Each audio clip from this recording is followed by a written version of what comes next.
Imagine waking up one day and feeling like the ground beneath you has vanished. Your heart is aching, your body frozen, taste, smell blunted. Your mind is blank but racing, and you have this all over feeling of deadness. This is what trauma feels like. And I hope that by the time we finish today, you will have a newfound sense of hope that healing is not just possible, but that it's more within your grasp than you ever felt before. By the time I lost my sister, I had already discovered the holistic method that clears trauma from the conscious, unconscious, body, and soul levels of your being. Now, most of us will experience a traumatic shock at least once in our lives, many more than once.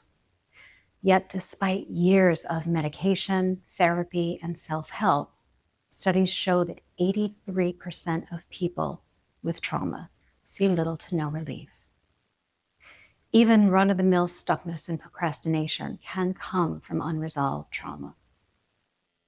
And most people, even the ones that call themselves trauma-informed, don't actually know how to help people resolve each level of trauma because they're not aware of its structure. But as a therapist and coach for the past 30 years, I believe that most therapy and coaching involve at least some kind of trauma treatment. I've seen firsthand how traditional methods fail. Even the ones labeled gold standard often leave people stuck in fear, grief, and other patterns that rob them of joy and connection. Today, I want to show you a different method, a methodical, lasting way to heal trauma. I'm going to walk you through how trauma is structured, why most approaches miss key pieces, and how treating the full structure of trauma allows you lasting resolution for your mind, body, and soul. You see, trauma isn't just something that happens to you. It's more than an experience or a memory. It has a structure that is layered with phobias, negative emotions, limiting beliefs, and feelings of powerlessness, emptiness, and pollution. It includes a sense of being stuck or frozen, unable to breathe or escape, and unable to access your inner resources. It imprints the moment your mind or body feels shock, surprise, or fright during a traumatic experience. It's the, if you miss even a single piece of that structure, it can remain frozen in your body and make you vulnerable to environmental cues that trigger flashbacks and intrusive thoughts. Unresolved trauma leaves people with an inability to progress toward life's goals, and it can create the conditions under which physical disease develops. When I was 19, I took a job at a halfway house for the chronically mentally ill. That was my very first job in mental health. And I know it sounds crazy, but that job taught me more than anything I ever learned in school. Because before I ever set foot in a psychology class, I saw what each diagnosis looked like in action. I studied all the charts, and I learned each diagnosis and associated it to a real person. And not one of those people were diagnosed with trauma. But it's the one thing they all had in common: a history of childhood trauma, or what we now call adverse childhood experiences, or ACEs. And not one of those people were getting any specialized trauma care. They were all medicated and attending daily program, but they didn't have access to seasoned therapists. So even at 19, I could see that trauma was at the root of really serious physical and mental health conditions. And it made sense to me that treating trauma must play a pivotal role in restoring people's health and wellness. That experience shaped my career and my personal mission, because I saw firsthand how the most challenging cases receive the least qualified care. I knew the system was broken by the time I started school, and I knew that if I was going to make a difference, I would have to dedicate myself to high quality education, therapy, and training. So that's what I did. For a long time, I worked with trauma and eating disorders. I studied EMDR, object relations, and psychodynamic therapy. EMDR is great for treating trauma, but it neglects the unconscious and the soul. Psychodynamic therapy focuses primarily on the unconscious, but it takes a really long time to see progress. And often you're relying on someone else to interpret your life for you. And what if they're wrong? I wanted therapy that was rapid, effective, and durable, meaning that the effects last over time. So just when I had settled into my mostly psychodynamic practice, I discovered energy psychology. EFT, or tapping, involves tapping on acupressure points on the skin to release trauma from the body and the nervous system, while simultaneously talking about or thinking of a traumatic memory. I didn't know a thing about tapping when I enrolled in a weekend course. I wanted some relaxation, a weekend away, some CEUs. But that weekend marked a major turning point in my life. They say when the student is ready, the teacher appears.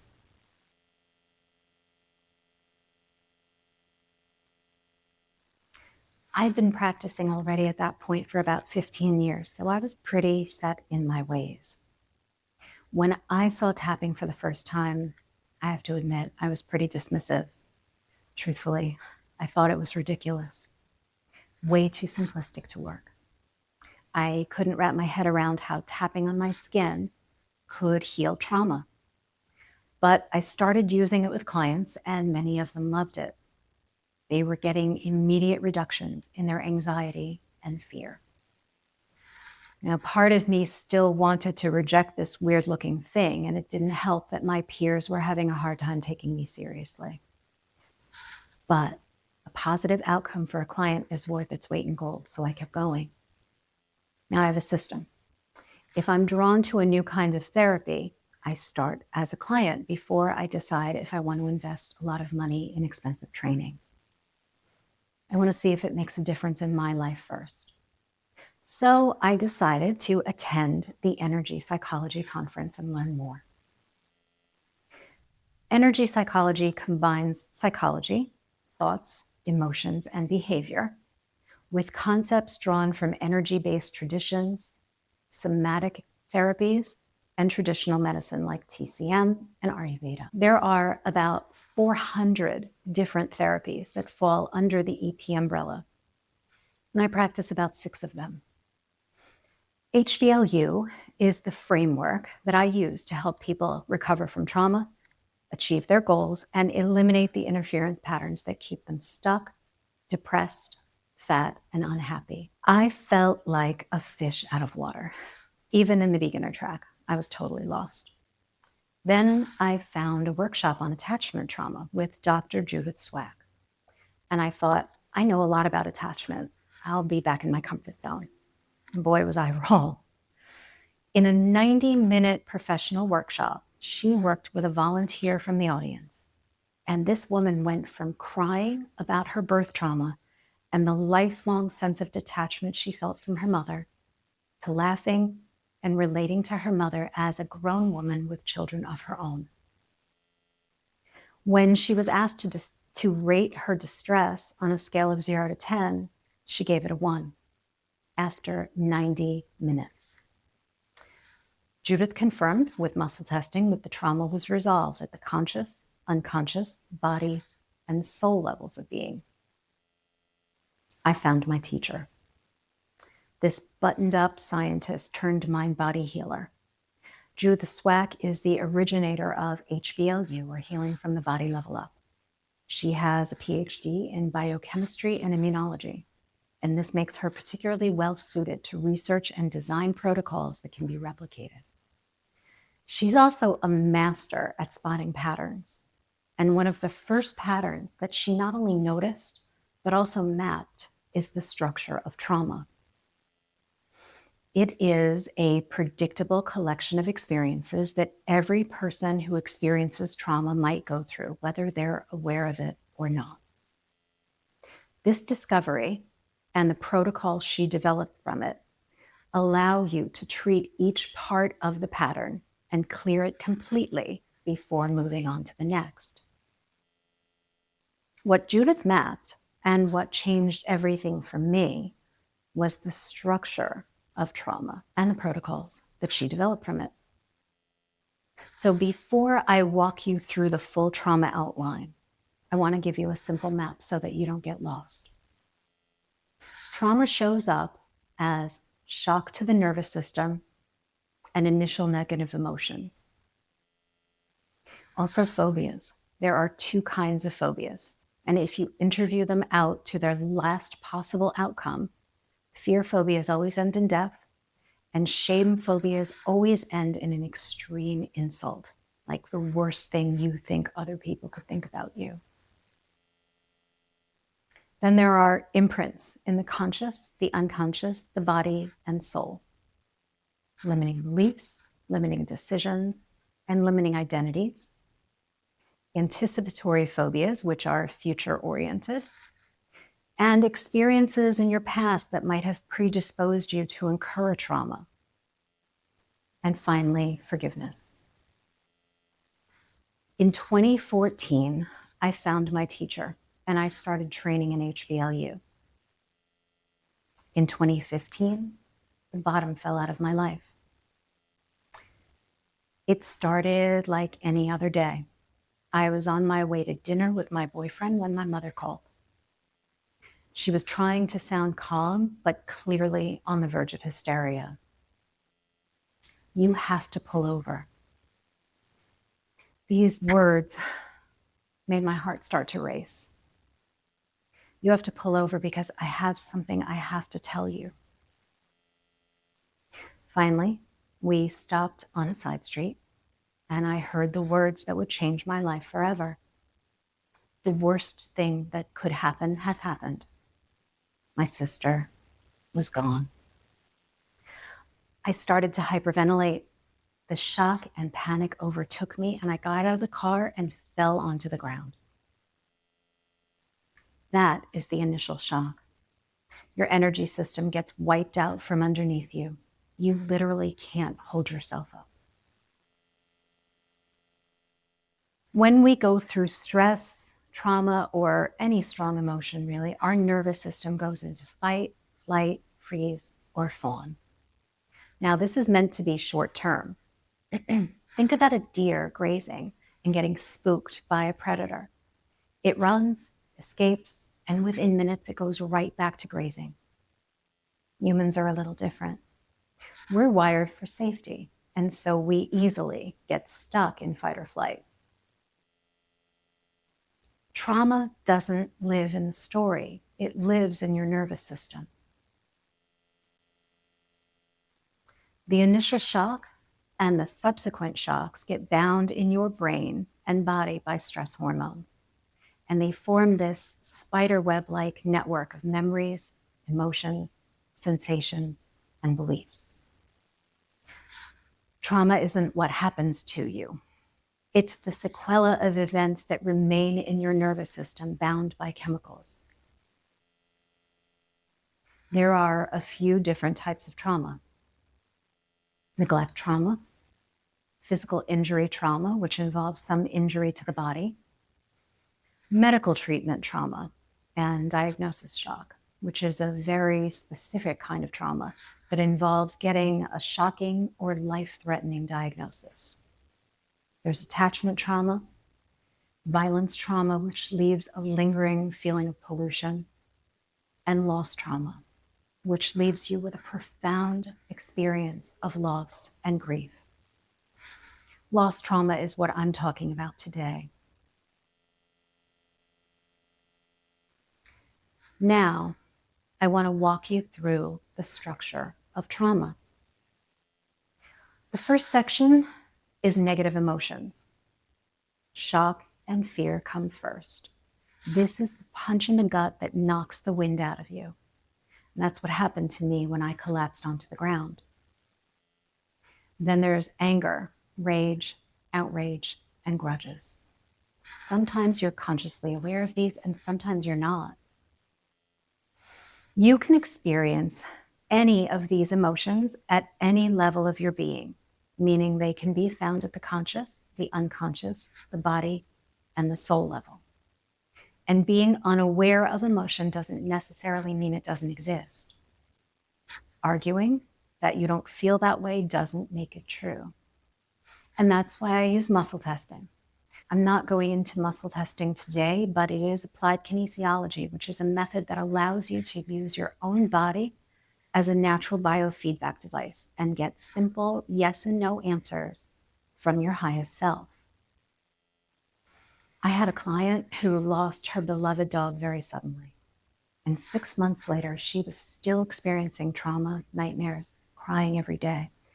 She had built a shrine of sorts to her dog. She had pendants and socks and other things that served as a daily reminder of the dog and her loss. So I suggested we try some energy work. She discovered rage in her body, her heart actually. And she was completely blind to any feelings other than loss, sadness, or grief. Then this is an important point and something else that differentiates energy psychology from other therapy methods. You do not necessarily need to consciously know the issue in order to resolve it. And this is important because if you get stuck and you can't figure it out, which is a completely conscious mind pursuit, you might stay stuck. So in this case, I always ask, do we need to know any more about this before we proceed to intervention? If the answer is no, we just move on. If the answer is yes, then we might need to talk about it more to flesh things out, shine a light on it, and understand it a little bit better. In this case, she didn't need to know any more about the rage. We did 1 round of tapping and cleared the emotion from her heart. Now, tapping is a technique that's most commonly used to release trauma that's stuck in the body. However, I always ask clients to muscle test to make sure it's the right intervention for the problem. The following week, she was surprised that she had stopped crying and she felt more grounded and calm. The nightmares had stopped.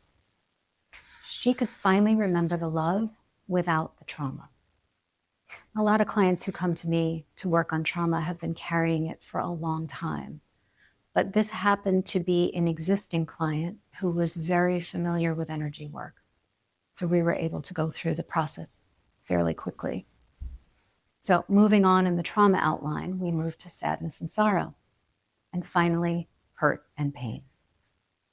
Now, I want you to remember that none of these emotions are good or bad. They just are. But if they prevent you from moving forward or integrating your story, then they need to be discovered, decoded, and dissolved. You know you're healing when you can remember a feeling without re-experiencing it.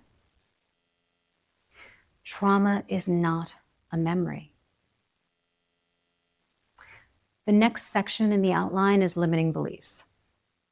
These are thought distortions that become anchored by repetition.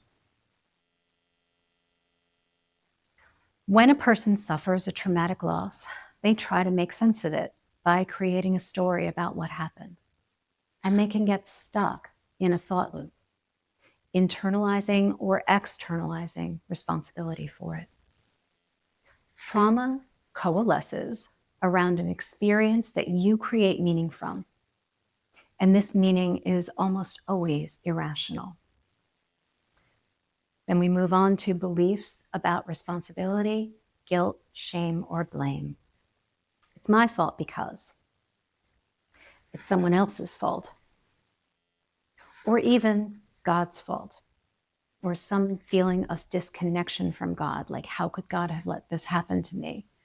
leading some people to conclude maybe there is no God. Then there are beliefs about your safety and care. Who will take care of me? People leave me. I can't trust them. These beliefs can generalize over many contexts and may disrupt otherwise normal relationships. We have beliefs about power, like I'm powerless, helpless, or I have no control. Power is bad. I'm afraid of power, mine or other people's. This is the feeling that you were unable to prevent a loved one from leaving. One client put it like this: I can't hold on to people I love. If left unchallenged, this belief can make you feel powerless to make improvements in other relationships. There are beliefs about your own self-worth, and this belief comes in the form of, I have no value. I'm bad, unlovable, unwanted, undeserving, or unworthy. Then there are feelings of emptiness, loss, and grief. Two unique characteristics that distinguish loss trauma are missing the person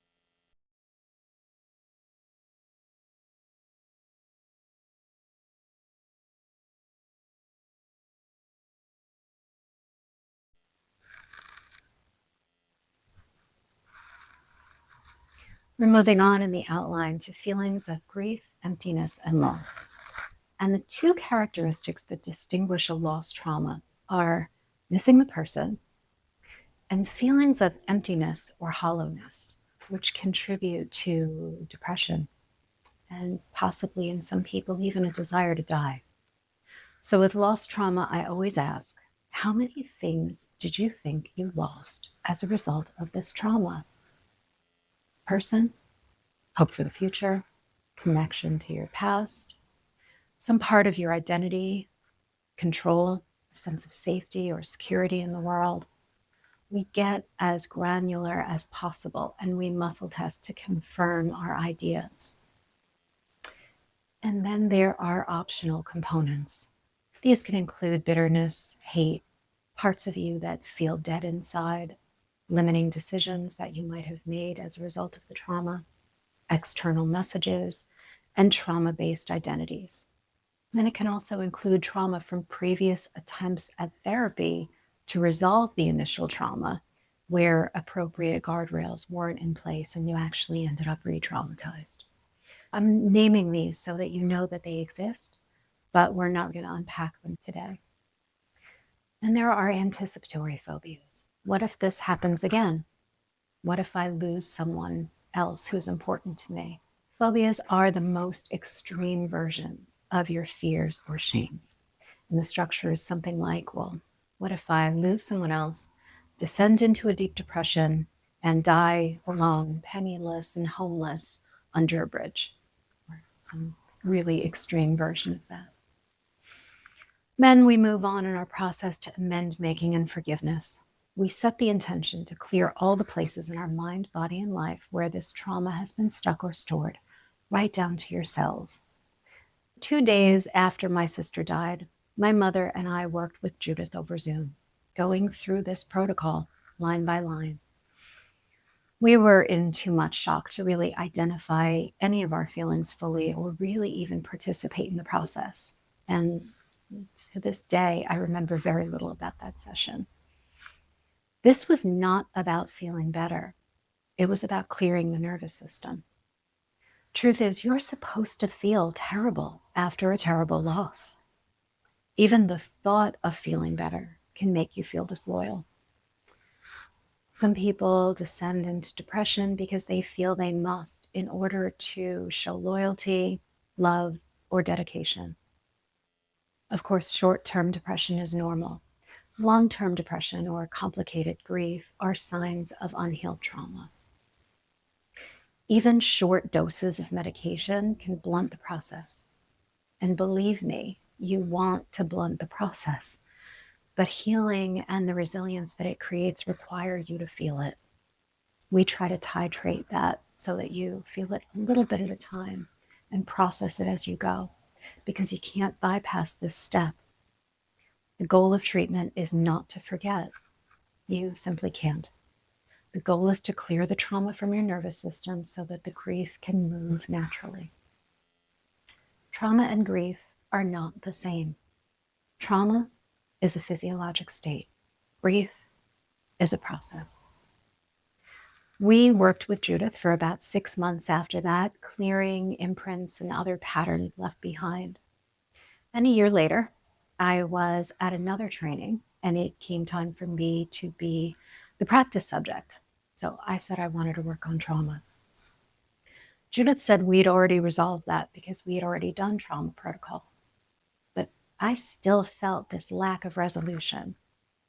When I insisted, she had me muscle test. Does it serve my highest good to work on trauma? I gotta know. Do I have any trauma lingering from this loss? I muscle tested each layer, line by line, conscious, unconscious, body, and soul, and the answer was no. The initial trauma was resolved, even though the grieving process was still ongoing. That's because grief takes time to resolve, and it might require other work. In fact, I did a lot of other work to resolve that trauma. In fact, I do some kind of energy work almost every day on myself. Mostly now it's in the service of removing blocks that interfere with the goals that I have for myself. Daily energy hygiene is just as important as physical hygiene. Remember, trauma is a physiological state, not a memory. That was 10 years ago. My life is completely different, and hers would have been too. You don't forget, but you integrate. We call it discover, decode, dissolve. You name the emotion, you find its location in your body, feel the feelings, and tap or perform some other energetic intervention to treat it. This allows you to integrate it and create new meaning. You regain the ability to see the future and remember the good. Because trauma robs you of the ability to remember the good, and healing restores that capacity. So this year, on the 10th anniversary, we set my sister's ashes free. We closed the circle. If you want to know more about energy psychology, the work that I do, or how to work with me, you can find me online at tlcwellness.com or Tracey. I also have a book available on Amazon, From Chaos to Calm, Stories of Healing Through Energy Psychology. I have a group called Thrive on school.com, which is integrative nutrition for mental health. And I have my Alive program, which is an online group coaching energy psychology container. I look forward to seeing you again soon, and thank you so much for sharing this time with me.